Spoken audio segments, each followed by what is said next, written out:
Swedish painter called Rino Redelius. Now in his mid-30s with long dark hair and a full beard, Rino is reviving in a very special way the art of painting miniatures, exquisitely detailed and highly colorful miniature paintings on stones and fingernails. Well, we join Rino at Gia's Beauty Salon here in the Swedish capital. I started to grow up very deep down in the forest. I'm a country boy from the beginning. And I tried really to stick to that for a long time before I got into the big town of Stockholm. And under that time, 68, when I still, were into that movement of people going back to nature, and we rented a house, and we had to pay that rent, I remember. And we had a funny thing going on. This was in a place, it's called Småland in south of Sweden, which is covered with stones everywhere. And the people there for ages has been working with that stone, to clean off the soil and get some growing spots. And they've been working that ass off really bad. And we rented this little house to have, our little farm. And we couldn't pay the rent, so we looked out the window and said, it's a lot of stone out there, isn't it? And we took them in and we painted them. And we even sold these stones to these neighbors that was living around, which is kind of a funny thing. And I got into the miniature painting this way, by this house and these good friends I had at this time. There was a culture boom in the southeast of Sweden under the 60s, as in the whole world, as you know, and it has developed in different ways. Today, you're painting miniatures, and you're using nails. And we're sitting here now in a salon, not in the deep forests of southern Sweden, but in busy Stockholm with Marie Pettersson, who is your customer, if I may use that word for Marie. And Marie, have you ever had a nail painted before? No, never. I've never seen anything like this before. I hardly ever wear nail polish, so this is a big moment for me. We should ask the obvious question, what is going to be painted on Marie's nail? Have you two agreed on this? No? No, actually we haven't. What do you like to have? I have some pictures here. I have some beautiful tropical ones, because I was living, in Mexico for a time, and I picked up a lot of colors from there. So by the time we are putting the white color on your finger, you can take a look at that. Oh, I know what I want. A parrot. Is this a parrot? That's a parrot. You like a parrot? Yeah, I'd love to have a parrot on my nail. Yeah. And Rino, would you explain a bit more in detail how you're preparing Marie's nail for the miniature painting of a parrot? It's the same system I use when I paint rocks, those small stones for amulets. I cover with white first, as an artist always do. And God, he created the light first. And then I'm going to start to put, a kind of sky, if she likes that. And I'm going to make the trees, and I'm going to make the parrot. While you're preparing the basic color on which the parrot will be painted, what sort of people have their nails painted with miniature portraits or whatever? I think it's mostly people that like to show their fingers, or if they have work where they show their hands very much. Bank people, people as the girl we met today that is working in a bar. How about ages? I think it's ladies around 30. When I was doing this in the States, there was ladies for around 30 years that had their kind of feeling for excitement or different things, adventure with their outlook. I hope it's going to be young ladies. This is kind of fantastic, the African ladies, they used to their face paintings, which told their story if they were married or if they were free for the boys to catch, or if they had all kinds of different things. This painting told the environment around them. And the same thing I'm going to do with the nails. I have 3 ways to do these nails. From designs, or if you like to have a special thing you like very much on your nail, your boyfriend or your personal kind of symbol. If you're working in a special place, you have a special logo or something. And we discussed that, and you can get the sky blue or green or whatever you want. I had a lady that had a blue elephant on her finger, and she wanted to have it blue. I don't know why. Rhino, what are you painting with? What kind of colors and materials? This is an acrylic base paint I use that is non-toxic for the finger.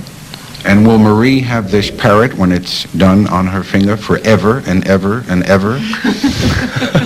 No, it's going to be off in 2 months, I assure you. It's going to fly away while your nail grow. It grows, you know. So the parrot's going to be far down here in a while, about 2 months. And you can paint yourself a little bit here because it's going to be a half moon here, which isn't painted, of course, because the nail grow. A half moon, is it conceivable that women can come back for a second take? Sure. Special price that time. I keep saying women. How about men? Have you any male customers? I have. Actually, I had one here in Sweden. One man who wanted to have his nail painted. And he got a Swedish landscape on it. Beautiful green with the blue sky and mountains. Back to the nail. At the moment, you've covered the entire surface with the white undercoating on which the miniature will be painted, the parrot. And what happens next? Now we're going to let that dry with this dryer here, so we get a good surface, dry surface to paint on, which is very important. Otherwise, it's going to slip away if it's not dry enough. It's going to be bad construction.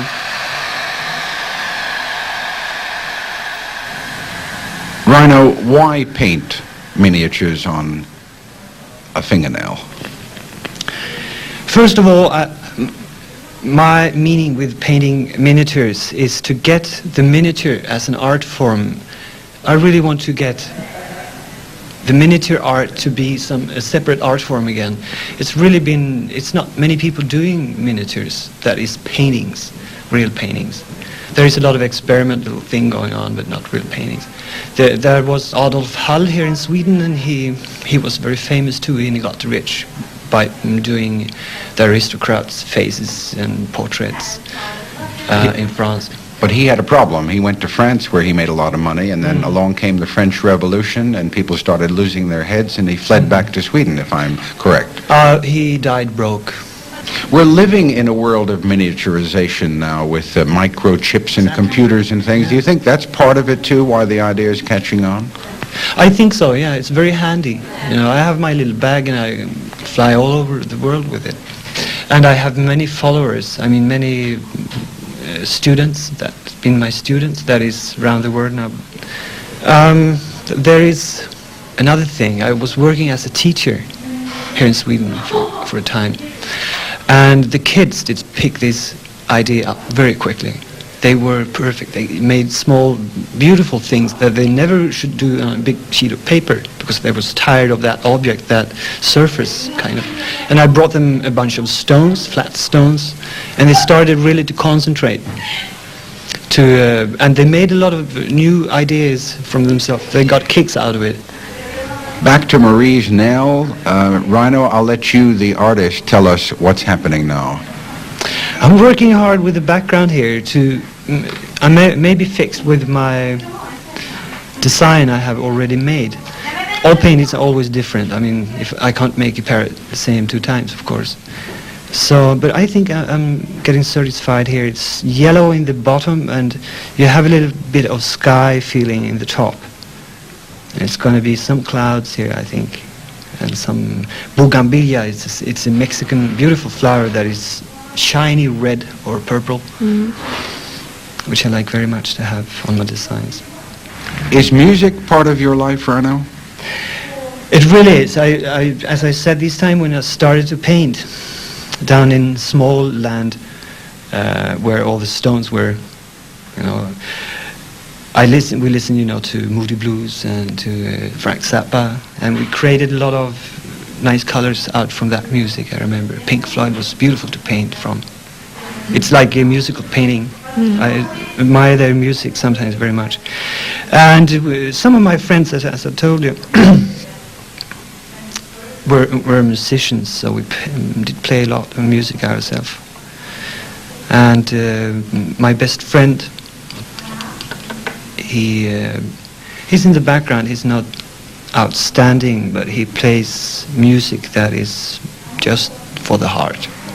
And he developed his stones, kind of.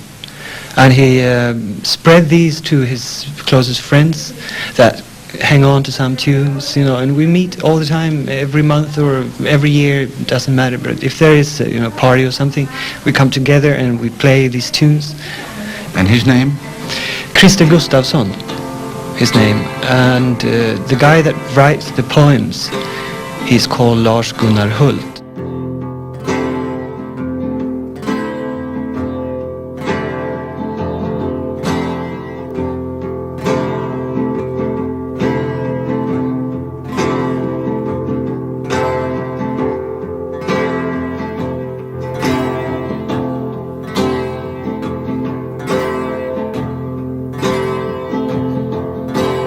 Allt medan skyarna växlar och jorden går runt. Går vilsen i cirklar och tänker på strunt. Och jorden brinner för människohand. Naturen dör i människoland. Av sällsamma skogar och hav tycks byggas en människograv.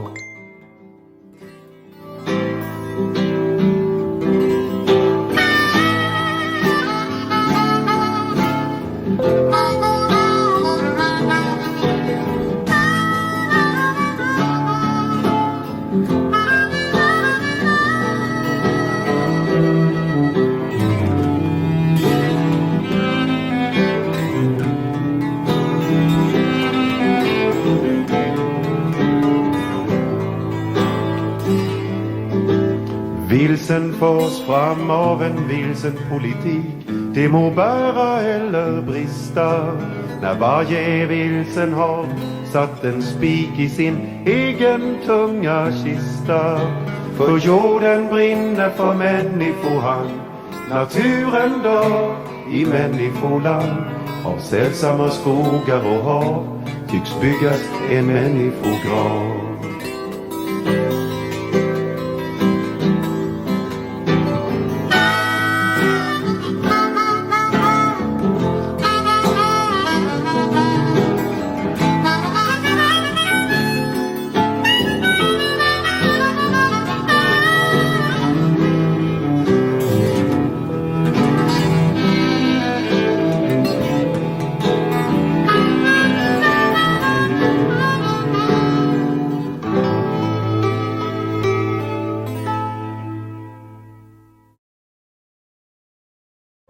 Ja, Raino, nu är du klar med ditt lilla konstverk. Ska vi titta hur det ser ut?